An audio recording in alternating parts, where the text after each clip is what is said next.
Vamos a abrir nuestras Biblias ahora en Romanos capítulo 8. Romanos capítulo 8.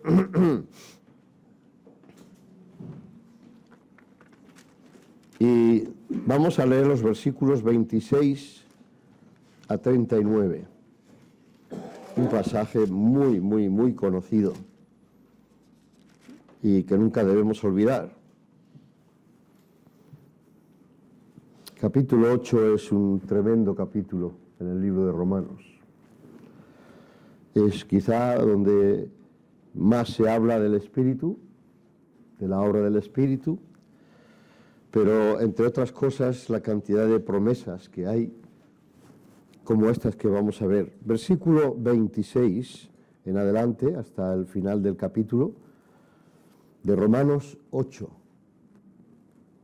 8, 26 a 39. Y dice así la palabra del Señor.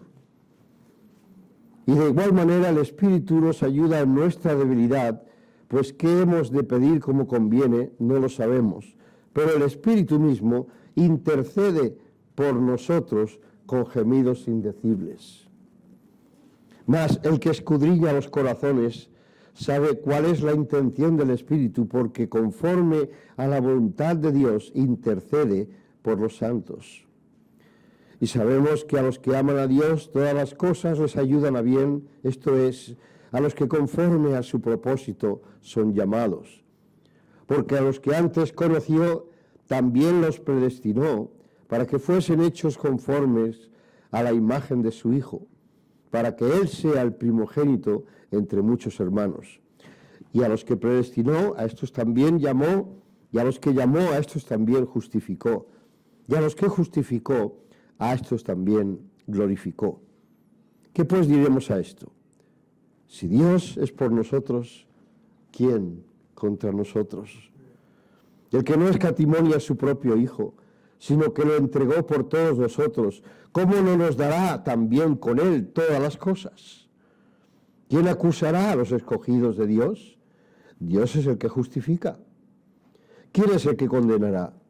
Cristo es el que murió, más aún, el que también resucitó, el que también está a la diestra de Dios, el que también intercede por nosotros.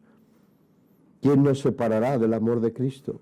¿Tribulación o angustia o persecución o hambre o desnudez o peligro o espada?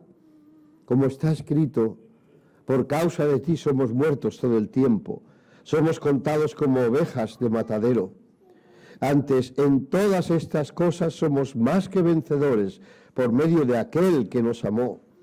Por lo cual estoy seguro de que ni la muerte, ni la vida, ni ángeles, ni principados, ni potestades, ni lo presente, ni lo porvenir, ni lo alto, ni lo profundo, ni ninguna otra cosa creada nos podrá separar del amor de Dios, que es en Cristo Jesús, Señor nuestro.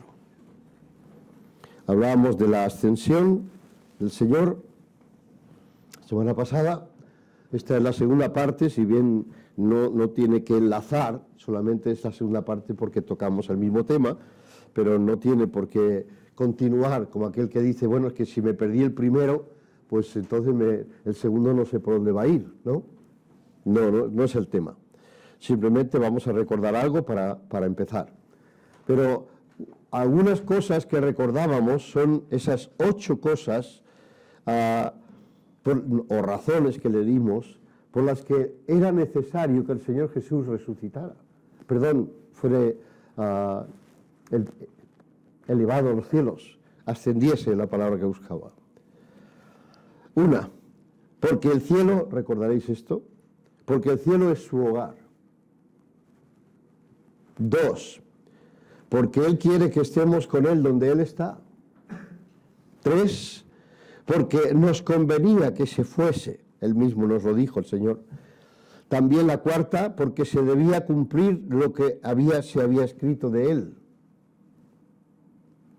5, porque tenía que preparar lugar para nosotros. 6, porque su ministerio habría de ser más efectivo. 7, para llevar cautiva la cautividad. Y 8, para interceder por los suyos ante el Padre. Eso es con lo que nos quedamos, con esto último. Con la ayuda del Señor vamos a meditar un poco acerca de eso, para interceder por los suyos ante el Padre. En el versículo que hemos leído, Pablo nos presenta una pregunta, entre otras que hace, una pregunta muy interesante. Dice, ¿quién es el que condenará? ¿Quién es el que condenará? Hermano, cuando tú has recibido a Cristo como tu Salvador, no hay nadie que pueda acusarte de nada delante de Dios. Esa seguridad y esa tranquilidad debemos tenerla aquellos que hemos confiado en Cristo como nuestro Salvador. El Señor ahí responde 4 cosas a esta pregunta. ¿Por qué? Porque Cristo es el que murió. Nos dice más aún, es el que resucitó, en segundo lugar. En tercer lugar, que es el que está a la diestra de Dios. Y en cuarto lugar, que es quien intercede por nosotros. Por eso nadie nos puede acusar delante de Dios. Después de estos argumentos, la pregunta se responde por sí misma. ¿Quién acusará a los escogidos de Dios? Nadie. Se responde con eso, ¿verdad? Nadie. Tenemos un acusador que sí se ocupa de acusarnos, ¿verdad? ¿Hay alguien que nos acusa? Sí, el acusador de los hermanos, ¿verdad? Ahora, ¿puede el Señor, esta es una pregunta que propongo, ¿puede el Señor Jesús estar intercediendo por nosotros? ¿Qué pasa?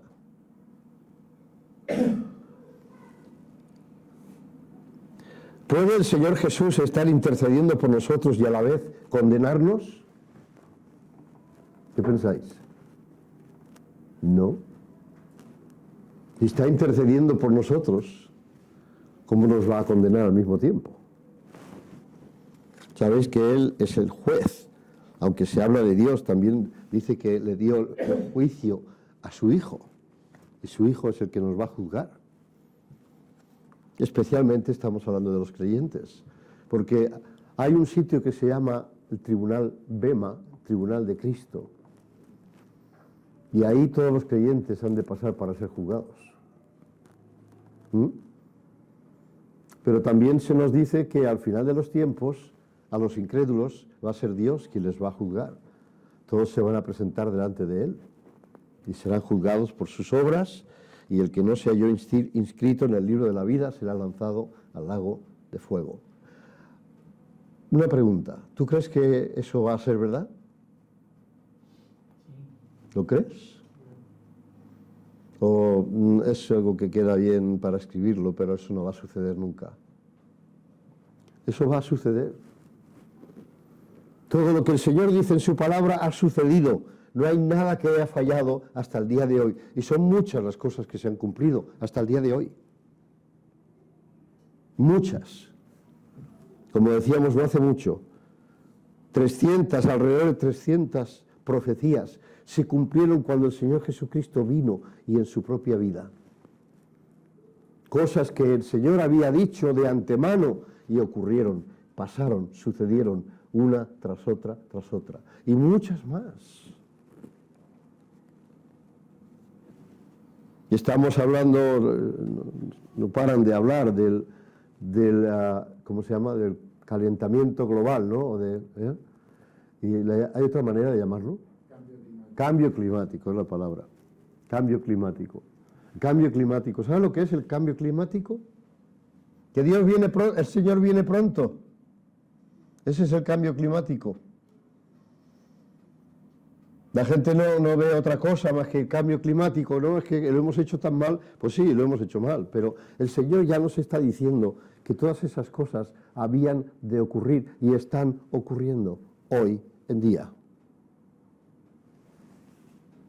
¿Por qué? ¿Porque las cosas suceden así? Bueno, Dios nos lo ha dicho antes de que ocurrieran. Cuando vivíamos tan felices y tan tranquilos hace 100, 200, 300, 400, 500, 1000, 2000 años. No pasaban muchas de esas cosas en la magnitud que ahora. ¿Por qué ahora?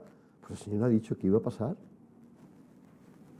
Dice que aquí mismo, dice, porque sabemos que toda la creación gime a una y a una está con dolores de parto hasta ahora.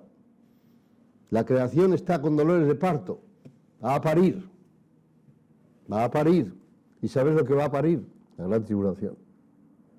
Eso es lo que va a venir después. Y eso son preparaciones. Cuando las señoras van a tener a su hijo antes de tenerlo, tienen esos dolores, ¿verdad? Pero va a dar un fruto, va a pasar algo después. Pues es lo mismo que va a pasar. Calentamiento global, pues alguien que no conoce a Dios ni cree que exista, ¿cómo le puede llamar? ¿De qué otra manera le puede llamar? Pues eso, calentamiento global. Nosotros le llamamos preparación para la venida de la gran tribulación. Pero seguimos adelante. El versículo 33 nos dice: ¿quién acusará a los escogidos de Dios? Dios es el que justifica. Y una cosa es clara: Dios no puede acusar y justificar al mismo tiempo. Es algo que no puede hacer. Si condena, estás condenado; si justifica, estás justificado. Así que, por un lado, Dios no puede condenarnos porque nos ha justificado. Y eso es un hecho. Y nos ha justificado por medio de la fe en su Hijo Jesucristo. Por otro lado, en segundo lugar, el Hijo está intercediendo constantemente por nosotros delante del trono de Dios. Está sentado al lado, junto a Él, junto al Padre. Y está, como digo, intercediendo por aquellos que han sido justificados por Dios, por medio de la fe en Él, en su Hijo. Y en tercer lugar, el Espíritu está intercediendo también por nosotros. Hemos leído, ¿verdad?, que el Espíritu intercede con gemidos indecibles. Y versículo 27 de lo que hemos leído dice: mas el que escudriña los corazones sabe cuál es la intención del Espíritu, porque conforme a la voluntad de Dios intercede por los santos. ¿Quiénes son los santos? Los que han creído. Así que fíjate que tanto el Padre, que nos ha justificado por fe, como el Hijo, que está intercediendo allí, como el Espíritu Santo, que está intercediendo desde aquí, ¿quién nos acusará? ¿Quién acusará a los escogidos de Dios? ¿No es una bendición, hermanos? El Padre, el Hijo y el Espíritu Santo están de acuerdo en no acusarnos. ¿Eh? ¿Podemos estar tranquilos? No porque nosotros merezcamos nada. No es porque, nos han dado un regalo así gratuito. Es gratuito y ha sido un regalo. Pero ha tenido que ser por el sacrificio, por medio del sacrificio del Señor Jesucristo. Ahora,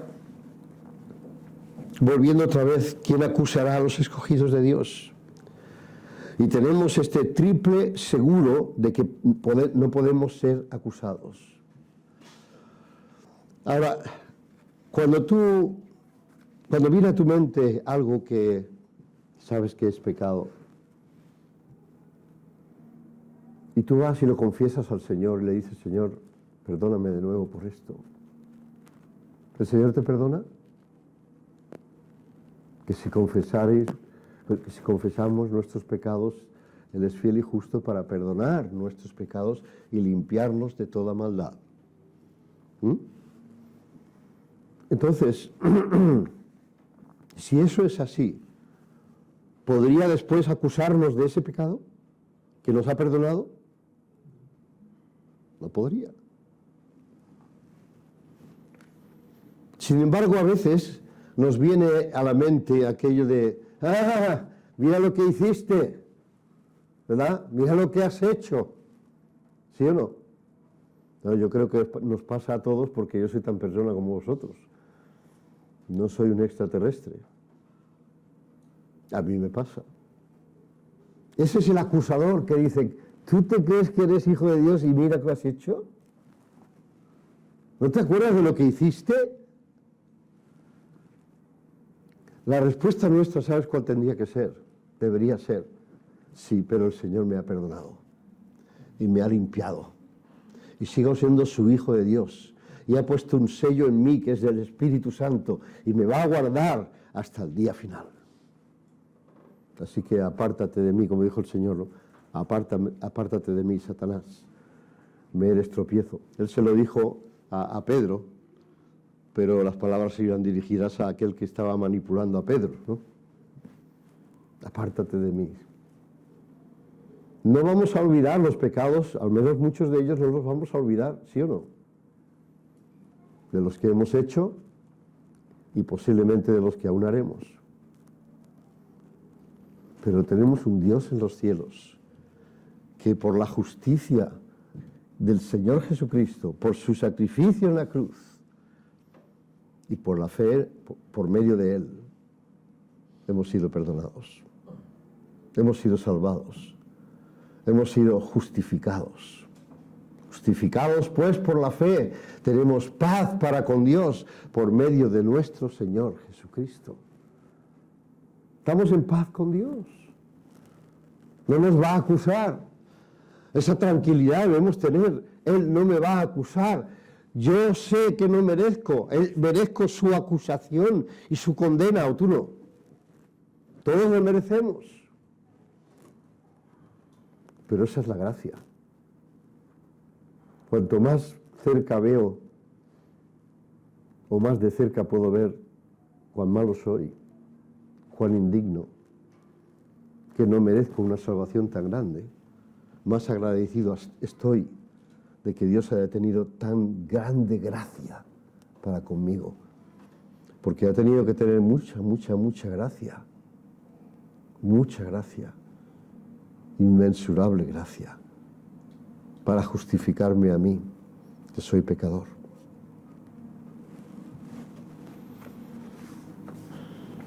Dios el Padre nos justifica por medio de la fe en Cristo y en la obra que hizo Él por nosotros. En segundo lugar, Dios hizo este recordatorio constantemente, está recordando constantemente delante del Padre el sacrificio que el Hijo hizo. Señor, Padre, yo pagué por sus pecados. Yo pagué por sus pecados. Él está en paz con nosotros. Y fíjate tú este versículo de Hebreos 7:25, por lo cual puede también salvar perpetuamente. Perpetuamente. ¿Qué significa esa palabra? Eternamente, para siempre. Por lo cual puede también salvar perpetuamente a los que por Él, por el Hijo, se acercan a Dios. Y Él dice, está viviendo siempre para interceder por todos. Está viviendo siempre, nos salva perpetuamente y está viviendo siempre para interceder por nosotros, hermanos. Viviendo siempre. Ese es el ministerio que está llevando a cabo el Señor, o uno de ellos. Interceder por nosotros. Es precioso, ¿no? Pensar en eso, que tengo a alguien allí que me defiende cuando el otro me acusa. La salvación es permanente porque Cristo vive para siempre intercediendo por nosotros. Podríamos decir, en un caso hipotético, porque nunca va a ocurrir, el día que el Señor deje de interceder por mí, pierdo la salvación. No sé si me explico. Perdería, es hipotético. En el momento en que Él dejara de interceder por mí, yo perdería mi salvación. Quizás es la única y muy hipotética, porque no va a existir. Porque Él está permanentemente para interceder siempre por mí. Vive para eso. Los que creen que la salvación se puede perder, yo la perdería si el Señor dejara de interceder por mí, cosa que no va a ocurrir jamás. ¿Estamos de acuerdo en eso? La salvación es permanente porque Cristo permanentemente está intercediendo por mí. En tercer lugar, veamos también al Dios Espíritu Santo. Él también intercede por nosotros. El versículo 26 hemos leído al principio, ¿no? Pero el Espíritu mismo intercede por nosotros con gemidos indecibles. Así que tenemos al Padre que nos está justificando. Tenemos al Hijo que está intercediendo. Tenemos al Espíritu Santo que sigue intercediendo por nosotros. Ahora, la pregunta, ¿quién es el que condenará? ¿Alguien te puede condenar si tú estás en Cristo? Si tú has creído, has puesto tu fe y confianza en Cristo Jesús, ¿alguien puede condenarte? Yo quiero que estés convencido, convencida, que estemos seguros de sí o no. Pregunto de nuevo, si eres un hijo o una hija de Dios, ¿alguien puede condenarte? ¿Acusarte? No oigo nada. Debe ser que mis oídos no funcionan muy bien. A ver, ¿alguien puede condenarte?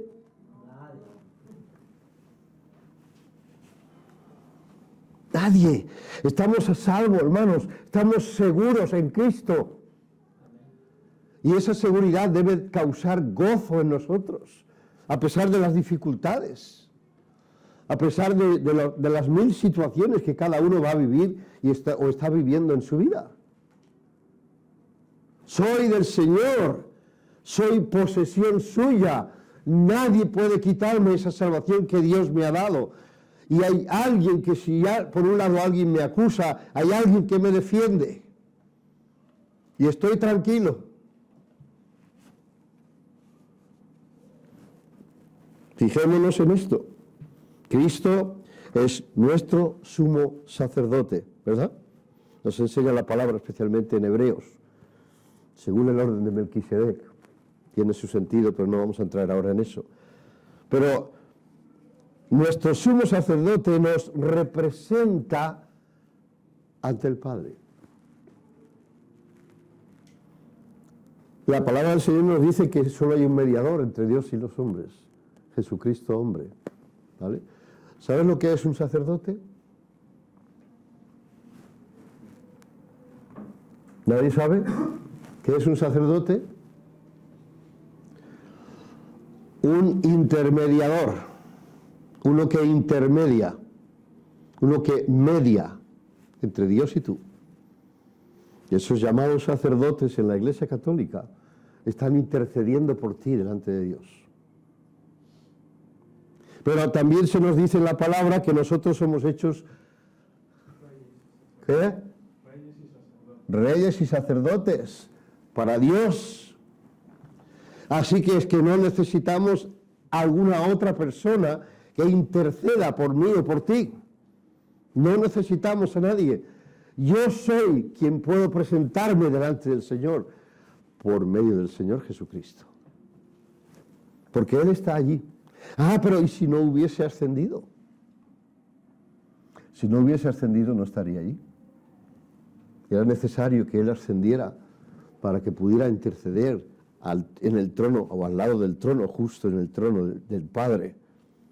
Él es nuestro abogado. ¿Os acordáis de 1 de Juan 2:1? Hijitos míos, estas cosas os escribo para que no pequéis. Y si alguno hubiere pecado, abogado tenemos para con el Padre, a Jesucristo el justo. ¿Eres tú alguno de esos de si alguno hubiere pecado? Ujú. Todos. Entonces, ¿qué nos dice ahí? Tenemos un abogado para con el Padre. El Hijo está abogando por nosotros. Constantemente, permanentemente. Nos ha salvado de forma permanente y sigue intercediendo por nosotros de forma permanente. La palabra de Dios nos habla de un acusador que nos acusa. Apocalipsis nos habla de eso. El acusador que nos acusa día y noche. Con que Alejandro, ay, míralo a Alejandro, hijo tuyo, ¿os acordáis de la historia de Job? ¿Acaso le dice Satanás a Dios, ¿acaso te sirve de balde? Pues fíjate, claro, todo lo que le das, como cualquiera, así cualquiera, quítale todo y verás. Y así nos acusa también a nosotros. Alejandro, ¿siervo tuyo? ¿Tú no te diste cuenta lo que hizo el otro día? Porque tú lo sabes todo. Eso sería el acusador, ¿no? Tú lo sabes todo. Sabes lo que hizo. Y luego dice que está justificado, que está como que no hubiese pecado. ¿Y lo que hace qué? Claro, Satanás no entiende nada de la gracia de Dios. Ni de la salvación por fe. Ni de la obra que Cristo llegó a hacer por nosotros. Él no entiende de todo eso. Él no comprende, ni quiere tampoco comprenderlo. Pero tenemos, hermanos, quien nos defiende. Ahora, al ascender a los cielos, el Espíritu Santo había de venir a nosotros.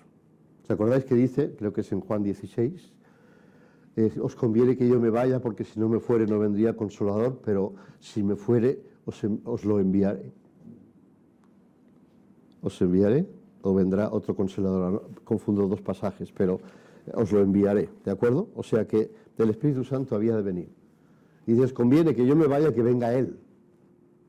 Ese otro Consolador, Alón Paracletón. O sea, era conveniente para nosotros. ¿Por qué? Porque si el Señor se quedaba aquí, no podía estar allí intercediendo por nosotros. ¿De acuerdo? Pero al llegar allí, Él puede interceder por nosotros, pero además nos deja su Santo Espíritu, que también está intercediendo por nosotros. Lo hemos leído ya, ¿no? ¿Sí o no? ¿Me vais siguiendo? ¿Estáis aquí todavía? ¿Sí? Bien. Efesios 1, 13 y 14. Porque el Espíritu Santo es una garantía para nosotros.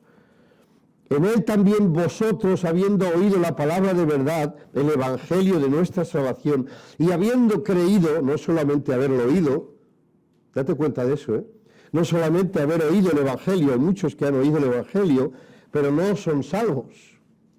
El oír el Evangelio no salva a nadie, pero sí dice que la fe viene por el oír, y por el oír la palabra de Dios. Así que nos dice, habiendo oído la palabra de verdad, el Evangelio de vuestra salvación, y habiendo creído en él, ese es el quid de la cuestión, fuisteis sellados con el Espíritu Santo de la promesa, que es las arras de nuestra herencia hasta la redención de la posesión adquirida, para alabanza de su gloria. Interesante. ¿Sabéis lo que son unas arras? ¿Sí? ¿Qué son? Fuerte. En el matrimonio se da esas arras. Bueno, no pensaba en eso porque nosotros no solemos hacerlo. Pero bueno, de cualquier manera. Las arras, ¿qué significan cuando se dan en el matrimonio? ¿Alguien lo sabe? No, son unas moneditas que se pasan de mano a mano. Eso sí lo sé. ¿Qué? Nada, vale. No lo digo porque como a lo mejor me equivoco, mejor no lo digo. Bueno, no, las arras son la paga y señal. La paga y señal. El compromiso. ¿Vale? Son las arras. Entonces, el habernos sellado con el Espíritu Santo, a los que hemos creído, no a los que no. Han oído el Evangelio y no han creído, lo han rechazado, esos no. Pero los que han creído, como nos dice aquí, esos están sellados con el Espíritu Santo de la promesa. Y eso quiere decir que somos posesión de aquel que nos dio el sello, nos puso el sello. Es como tuviera un rebaño de ovejas, y yo vengo a comprar, y yo vengo a comprar ovejas, y entonces elijo esta y esta, prepáralas, ponlas aparte, que son mías, yo te pago por ellas, te doy un adelanto y las vendré a buscar. ¿De quién son esas ovejas?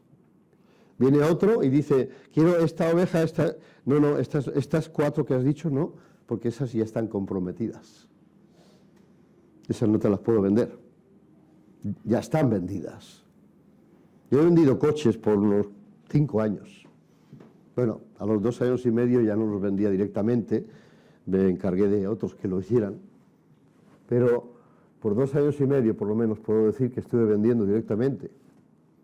Y cuando alguien venía y le gustaba el coche y tal, pues vamos a hacer el contrato y vamos a dejar una paga y señal, unas arras, algo en cuenta del precio del coche. Entonces, si alguien venía después y decía, me encanta ese coche, lo quiero, ¿yo qué le iba a decir? Pues se lo vendo. ¿Podía decir eso? No, ese coche está vendido. Es lo que decíamos, este coche no, este está vendido. Está vendido totalmente, se ha pagado totalmente, pues todavía no, pero está vendido. Hay un compromiso, ¿de acuerdo? Pues de la misma manera, y quizá ampliado, si el ejemplo es pequeño, es mucho más que eso, el Señor ha puesto un sello, estamos marcados. El Espíritu Santo ha puesto la mano ahí y ha dicho, este es mío. ¿Lo ha hecho contigo? Esa es la preciosa seguridad que tenemos en Cristo, aquellos que hemos confiado en el sacrificio de su Hijo en la cruz. Hemos confiado en su sacrificio, en la obra de la cruz, en su resurrección y en su ascensión. El Señor dijo, nadie viene al Padre sino por mí. A través de mí. Por medio de mí. Nadie viene al Padre sino por mí. ¿Por qué? Pues os digo la razón. Porque al decir por mí o a través de mí o por medio de mí, está diciendo yo soy el único camino que te lleva a Dios. No hay otro. O es por mí o no vale. Pero, ¿qué estamos diciendo que es un sacerdote? Uno que intermedia, ¿verdad? Entonces, de alguna manera, él está haciendo de intercesor. Nadie viene al Padre sino por mí. Si tú vienes a mí, puedes llegar al Padre. Ahora, nadie puede presentarse delante de Dios si no es por medio de su Hijo, si no ha pasado primero a través de su Hijo, a través de su obra, toda completa, su muerte, su resurrección y su ascensión. ¿Y por qué? ¿Por qué el Señor Jesús? Porque es el único en quien Dios, el Padre, tiene toda su complacencia. No hay nadie más. Hermanos, no hay nadie más que haya tenido toda la complacencia del Padre. Este es mi Hijo amado, dijo el Señor. En Él tengo mi complacencia. Estoy complacido con lo que Él ha hecho, o con su vida. Ni María, llamada Virgen María, ni Pedro, ni el apóstol Pablo, ni el apóstol Juan. No hay nadie. No hay nadie que pueda intermediar, no hay nadie por quien podamos llegar al Padre, ni mucho menos por los hombres. Yo le digo al cura, le confieso y tal y cual, y él me lleva delante del Padre. No, eso no ocurre. Eso no es cierto. Ninguno es agradable a Dios más que el Hijo. Ninguno más, quiero decir. Nadie puede complacer, nadie ha complacido jamás. Nadie complacerá jamás a Dios el Padre, sino el Hijo. Y es del único que Dios ha dicho, en Él tengo mi complacencia.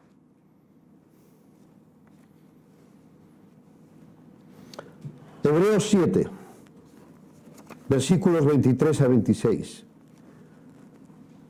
Y los otros sacerdotes llegaron a ser muchos, debido a que por la muerte no podían continuar. Mas este, habla del Hijo, por cuanto permanece para siempre, hemos leído algo antes de permanecer, ¿verdad? Permanece para siempre, tiene un sacerdocio inmutable, por lo cual puede también salvar perpetuamente a los que por Él se acercan a Dios, por Él, a través de Él, por medio de Él. Viviendo siempre para interceder por ellos. ¿Nos suena que ya hemos hablado de esto? Porque tal sumo sacerdote nos convenía, santo, inocente, sin mancha, apartado de los pecadores y hecho más sublime que los cielos. Este es el Hijo. Por eso declaramos falsas las doctrinas de corredentores y de santos que intermedian por nosotros. Es falso. Es falso. No está ni de lejos en la palabra de Dios, ni siquiera una idea. No hay nada que se asemeje a esto. Mira, a ver si tengo un momento para deciros esto. Vamos a Apocalipsis un momento. Me parece importante. Si me dejo algo. Apocalipsis capítulo 5. Vamos a leer del 1 al 10.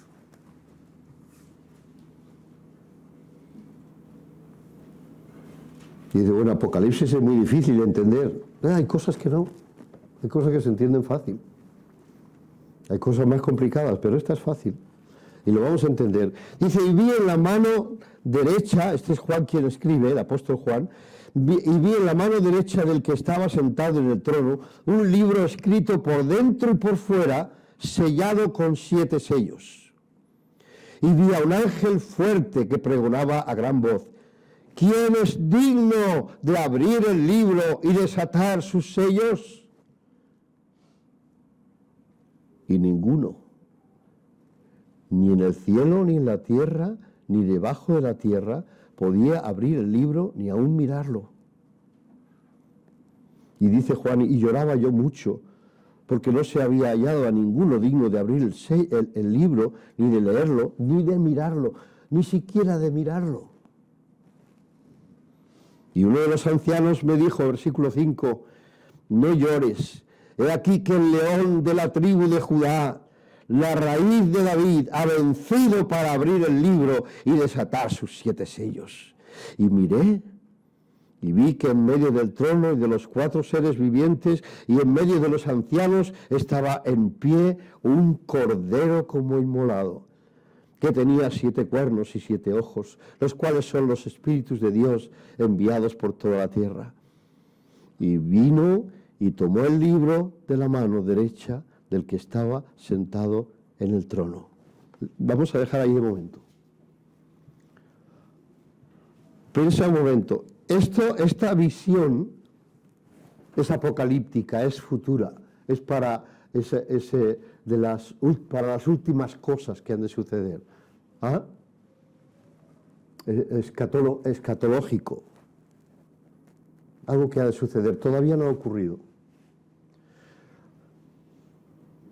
Pero Cuando esto ocurra tal como está escrito, el único que va a ser hallado digno de abrir esos sellos, posiblemente no falte mucho, el único digno no va a ser María. Porque cuando esto ocurra, María estará allí. Y Pedro y Juan estarán allí. Y todos los demás apóstoles y grandes hombres de Dios estarán allí. Pero aquí dice que no hubo ninguno de todos los que estaban. Ninguno fue hallado digno. Pablo no fue digno. Pedro no fue digno. Juan no fue digno. Ninguno de los apóstoles, ni la Virgen María.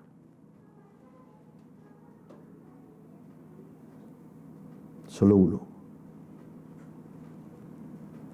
El Cordero. El Cordero como inmolado, dice. Ahí estaba en medio. ¿Te das cuenta? En ese momento, cuando esto ocurre, todos estamos allí. Y no hubo ni uno que fuera digno, solamente el Señor Jesucristo. Leemos el versículo 8 en adelante. Y cuando hubo tomado el libro, los 4 seres vivientes y los 24 ancianos se postraron delante del Cordero, de aquel que es el único digno. Todos tenían arpas y copas de oro llenas de incienso, que son las oraciones de los santos. Y cantaban un nuevo cántico, diciendo: digno eres de tomar el libro y de abrir sus sellos, porque tú fuiste inmolado y con tu sangre nos has redimido para Dios de todo linaje y lengua y pueblo y nación, y nos has hecho para nuestro Dios reyes y sacerdotes, y reinaremos sobre la tierra.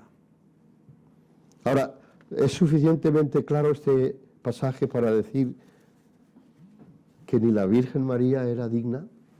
Fíjate, que no era digna ni de qué, ni de tomar el libro,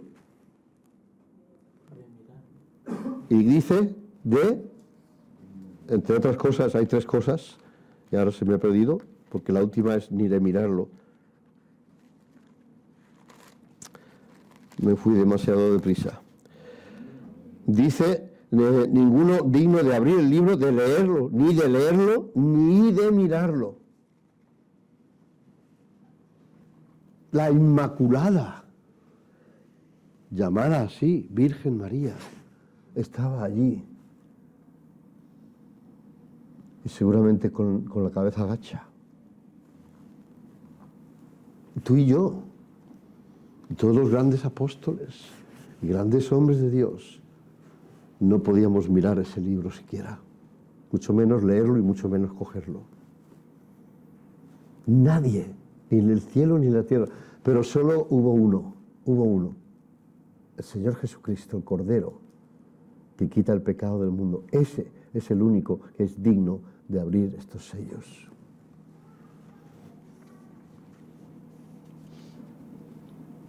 Seguimos un momento más.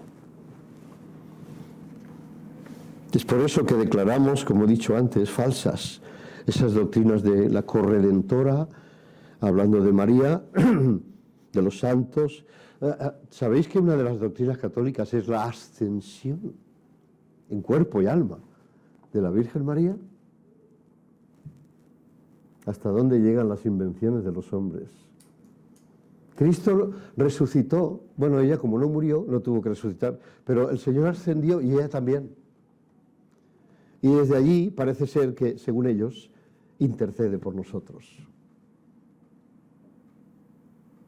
Corredentora, mediadora. Yo muchas veces lo he pensado, si María estuviera viendo lo que se hace en la tierra, yo no lo creo, pero si estuviera viendo lo que pasa en la tierra y lo que se hace en su nombre, podría ser la única que gime, porque dice no habrá llanto ni dolor allí, ¿no? Pues, pero posiblemente ella fuera la única que está llorando, viendo lo que están haciendo con ella, poniéndola en los altares, adorándola, postrándose, arrodillándose delante de ella, orándole a ella. ¿Sabéis lo que dijo la Virgen María cuando estaban en Canaán, en el primer milagro del Señor Jesús, las bodas? Haced todo lo que Él os diga. Haced todo lo que Él os diga. Ella no podía hacer nada. Ella no tenía potestad para hacer nada. Sin embargo, ahora puede hacer milagros. ¿Te das cuenta? Ahora puede hacer milagros ¿cómo es la de Francia? ¿Cómo se llama? Bueno, es que hay varias. En Portugal hay otra, no me acuerdo los nombres. No, tampoco estoy interesado en recordarlos. Los sé, pero no me acuerdo. Vírgenes. ¿Eh? De Lourdes, esa es la de Francia. Bueno, pues muchas de esas han hecho milagros y les han puesto allí y tal y cual. Bueno, vale, seguimos con nuestro tema. Efesios 2:6 nos dice, después de que el Señor nos sienta con Cristo en los lugares celestiales, como nos dice aquí, dice, juntamente, Efesios 2:6, con Él nos resucitó y asimismo nos hizo sentar en los lugares celestiales con Cristo Jesús. Y también nos dice Colosenses 3:3, que estamos escondidos con Cristo en Dios. De eso ya hablamos no hace mucho. Es un gran privilegio, hermanos, ser cristiano, ser salvo. Es un gran privilegio, pero es un privilegio que puede tener cualquiera. No es para una élite, no es para un grupo especial, cualquiera. Pero serlo es un privilegio, es una bendición. No simplemente llamarse cristiano, sino ser cristiano. Vemos 4 cosas concernientes a esto. El cristiano tiene ayuda para perdón y limpieza de sus pecados. Antes hemos dicho, 1 Juan 1:9, ¿no? Que si confesamos, etc. 2, tiene misericordia y gracia de parte de Dios. Tiene un abogado que le defiende del acusador. Y tiene socorro en las pruebas y tentaciones. Ese es el cristiano. Yo por eso digo, ¿no es un privilegio ser cristiano? ¿Saber que cuentas con la ayuda de Dios? Nada menos que de Dios. El creador de todo, el todopoderoso, el omnisciente, omnipotente, omnipresente, el eterno, el inmutable. Y Él es mi Padre. Él es mi Padre, es tu Padre. ¿Lo has pensado? Vale la pena pensarlo de vez en cuando. Somos privilegiados. Muy privilegiados. Pero quiero preguntar antes de ir acabando, no me queda mucho tiempo, pero ¿cuál es tu defensa si tú no has creído en Cristo como tu Salvador? Si tú no has confiado en Jesús como el único que te puede salvar, haciendo la obra que Él hizo por ti. ¿Quién te va a defender delante de Dios? Nadie. Por lo tanto, si no hay defensa, serás acusado o acusada. No tienes que decirme cuáles son tus pecados, porque tú ya lo sabes. Quizá mientes a todo el mundo. Quizá estás viviendo el pecado de fornicación, por decir algunos. Tienes pensamientos impuros. Te habitúas a ver cosas que no se deben ver o no debes ver, que ensucian tu mente y sobre todo tu alma. Puede que tengas muchos pequeños pecados que nadie sabe. El hecho de que nadie lo sepa no significa que Dios no lo sepa. Porque nadie puede hacer nada en oculto, ni cuando está solo o sola. Así que, ¿quién te defenderá delante de todo eso? ¿Cómo puedes ser absuelto si hay una acusación y nadie te defiende? Imagínate un tribunal. Tiene que haber un abogado defensor y tiene que haber un fiscal que te acusa, ¿vale? Y ahí está el juez. El fiscal dice, la acusación es esta, y te pone ahí los cargos, ¿vale? Pone los cargos y entonces le pregunta al abogado, ¿tiene algo que alegar? Y el abogado dice, no tengo nada que alegar. ¿Cuál será la resolución del juez? Culpable. ¿Sí o no? Culpable.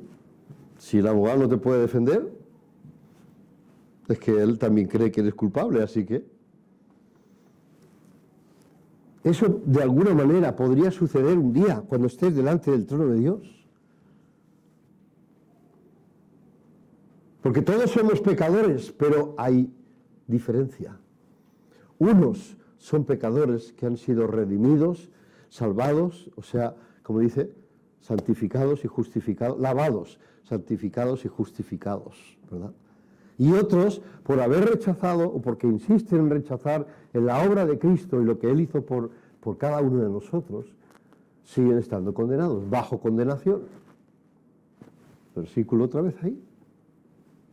El que cree en el Hijo, confía en el Hijo, tiene vida eterna. Pero,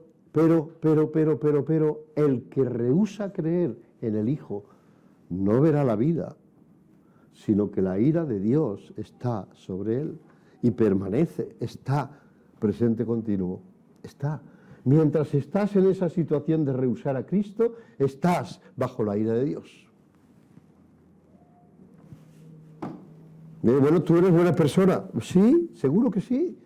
Posiblemente mejor que yo y que cualquiera de nosotros. Pero no es eso lo que se va a juzgar. Lo que se va a juzgar es qué hiciste cuando yo te entregué a tu hijo, a mi hijo, para que pudieras ser perdonado, para que él pagara tus cuentas. Hablábamos de la imputación, la doctrina de la imputación, viniendo un momento para acá con el hermano Jorge. Si tus pecados no han sido imputados en Cristo, están encima tuyo. Y si están encima tuyo, eres pecador. Pecador condenado bajo la ira de Dios.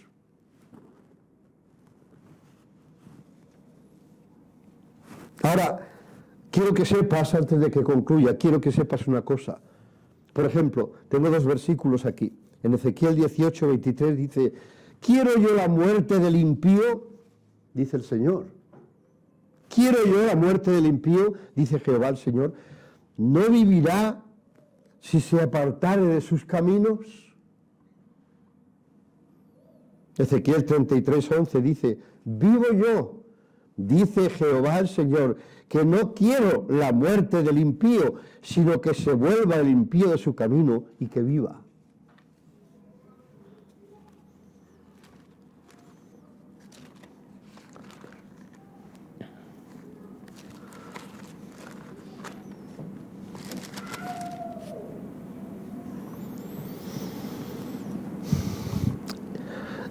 Esto no lo tenía preparado, pero ha venido a mi mente y es más que bueno. Primera de Timoteo, capítulo 2, dice, está hablando de orar por todos los hombres, dice, porque esto es bueno y agradable delante de Dios nuestro Salvador, el cual quiere, ¿qué quiere? Que todos los hombres sean salvos y vengan al conocimiento de la verdad. Y luego dice, porque hay un solo Dios y un solo mediador entre Dios y los hombres, Jesucristo hombre. Pero el cual quiere que todos los hombres sean salvos. En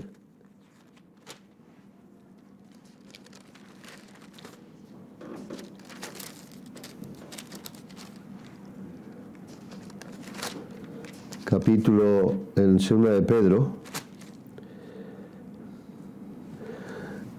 capítulo 3, versículo 9, el Señor no retarda su promesa, según algunos tienen por tardanza, sino que es paciente para con nosotros, no queriendo que ninguno perezca, sino que todos procedan al arrepentimiento. Todos es todos, incluidos tú y yo y todos. Entonces el Evangelio es bien claro. Aquellos que aceptan la oferta, si queremos llamarlo así, que Dios nos hace por medio de su Hijo. Dios vio que el mundo estaba condenado. Dios sabe y nos lo dice en Romanos 3. Todos somos pecadores, no hay justo ni aun uno. Por tanto, por cuanto todos murieron y están destituidos de la gloria de Dios. Estamos perdidos, hermanos. Todos estamos perdidos. Pero hay una salvación. ¿Os acordáis de cuando pasó lo del arca? ¿Podría alguno más haber sido salvo? ¿Sí o no? 120 años estuvo Noé diciendo, va a venir un diluvio, un cataclismo. Dios me ha dicho que haga este arca y todos los que vengan dentro del arca serán salvados de esa ruina que va a venir sobre este mundo. ¿Cuántos creyeron? Pero los que creyeron se metieron en el arca. ¿Sí o no? ¿Quiénes fueron salvos? Las 8 personas que entraron allí. Y eso es lo que va a ocurrir, hermanos. No hablamos de mayorías, ¿eh? No pensemos en mayorías. Y todavía menos en nuestro tiempo. No son las grandes masas las que son salvas. Hay como una especie de remanente que va a ser salvo, que van a tomar el arca. El arca en este sentido es el Señor Jesucristo. Cree en el Señor Jesucristo y serás salvo. Dice tú y tu casa, le dijo Pablo al carcelero de Filipo, ¿verdad? La salvación es por medio de la fe, no por obras para que nadie se gloríe. Nadie puede decir, pero es que, escucha, que yo he llegado aquí y me ha costado lo mío, ¿eh? Y he llegado aquí porque me he esforzado, tú no sabes. No. Nadie puede esforzarse lo suficiente como para que Dios le deje entrar en el cielo, para estar con Él. Nadie. Porque nadie es digno. Ninguno somos dignos. Pero podemos ser dignificados, justificados, por medio de la fe en Cristo Jesús, como nuestro Salvador. Es necesario, hermanos, es necesario que nos demos cuenta. Si tú llega el día de marchar de este mundo y no has puesto tu fe y tu confianza en Cristo Jesús como tu Salvador, no importa cuán bueno has sido, cuán bueno pretendas ser, tu destino es la perdición eterna. La perdición eterna. Yo no conozco los corazones de los que están aquí. Por fuera podría decir, este sí, este no, este sí, pero si no conozco los corazones no sirve de nada. ¿Quién es salvo y quién no? No lo sé. No lo sé. Pero si tú estás esta mañana aquí, escuchando el mensaje, hoy puede ser el día de tu salvación. Hoy puede ser. El Señor no te preguntará, ¿fuiste fiel a la iglesia? Sí, todos los domingos, por la mañana y por la tarde, ¿eh? Y cuando podía también por la semana. Sí, yo he sido muy fiel. Ah, pues entonces ya eres salvo. No le va a preguntar eso. No te va a preguntar, ¿hiciste buenas cosas? Sí, hice unas cuantas buenas, ¿eh? ¿Quieres que te las diga? No hace falta, yo lo sé. Vale, pues como hiciste unas cuantas cosas buenas, vale, entra. No. Posiblemente la pregunta, la clave, la clave va a ser, ¿qué has hecho con mi hijo? ¿Qué has hecho con mi hijo? Te explicaron un día que tú no puedes entrar en mi presencia. Te explicaron un día que estabas condenado o condenada. Te dijeron la única puerta que se puede abrir para ti, para vivir la vida eterna conmigo. pero tú no hiciste caso. Estás condenada. Estás condenado. La palabra del Señor nos enseña que todos nacemos en pecado. Como decíamos el viernes, creo que era. Imagínate, y hay que tener mucha imaginación, que pudieras llegar a vivir la vida que Cristo vivió. Igual que Él. Perfecto, sin pecado. Y dirás, bueno, entonces tengo que ir al cielo. No. No irías al cielo. Haciendo todo lo bien que Él hizo, sí, aún así. No irías al cielo. ¿Sabes por qué? Porque naciste en pecado. Y el pecado está en ti. Y el único que puede quitar ese pecado y todos los demás pecados es la sangre de Jesucristo, su Hijo, que la derramó en la cruz del Calvario por ti. Es el único. ¿Comprendemos un poco mejor por qué Él fue a los cielos? Porque Él intercede por los suyos. Y Él puede interceder por ti también, si tú le entregas tu corazón hoy al Señor. He tenido que recortar un poco, pero espero que el Señor bendiga su palabra en nuestros corazones. Es importante lo que hemos escuchado, lo que hemos hablado, tan importante como que depende de ti si vas a ir al cielo o al infierno. Mejor dicho, el lago de fuego. Es el final. El Señor pues bendiga su palabra en nuestros corazones. Vamos a poner